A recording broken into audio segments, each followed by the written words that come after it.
China refuses to condemn Russia's Ukraine invasion during G20 deadlock. Finance ministers of the world's largest economies have failed to agree on a closing statement following a summit in India.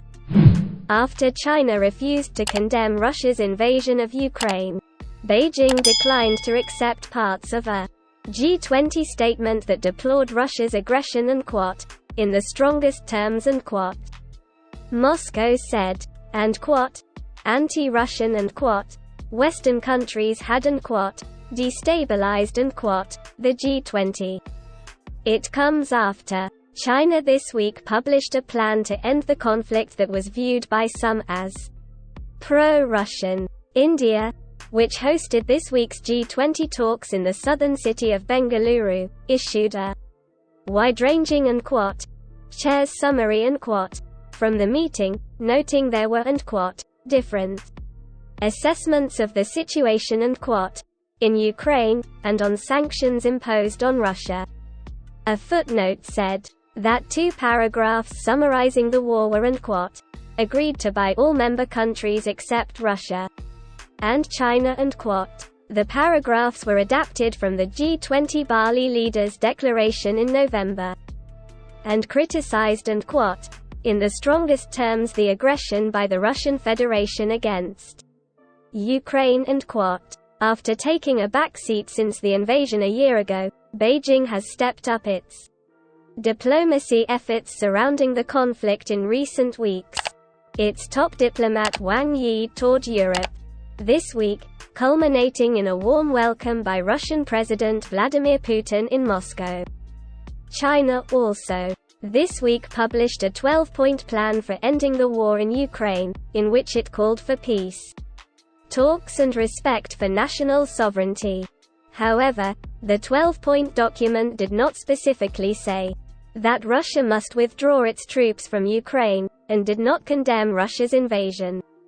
The Chinese document was welcomed by Russia, prompting U.S. President Joe Biden to comment. And President Putin's applauding it, so how could it be any good?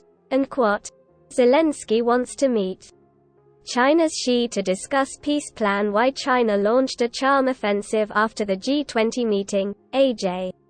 Seth, a senior Indian official, said in a press conference that Russian and Chinese representatives did not agree to the wording on Ukraine because their mandate is to deal with economic and financial issues and on the other hand, all the other 18 countries felt that the war has got implications for the global economy and needed to be mentioned, he added. The 17-paragraph summary of the summit also referenced the recent earthquake in Turkey, debt in low and middle-income countries, global tax policy, and food insecurity.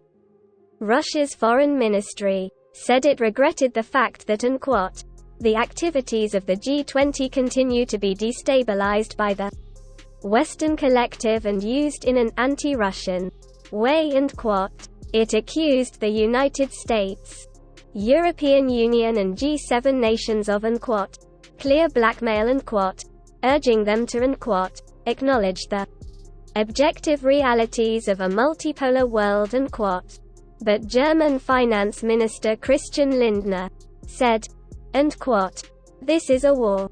And this war has a cause, has one cause, and that is Russia and Vladimir Putin. That must be expressed clearly at this G20 finance meeting. And previous meetings of G20 members have also failed to produce a joint statement since Russia invaded Ukraine last February. On Thursday, the UN General Assembly in New York overwhelmingly backed a resolution condemning Russia's invasion of Ukraine. The motion was backed by 141 nations with 32 abstaining, and 7, including Russia, voting against.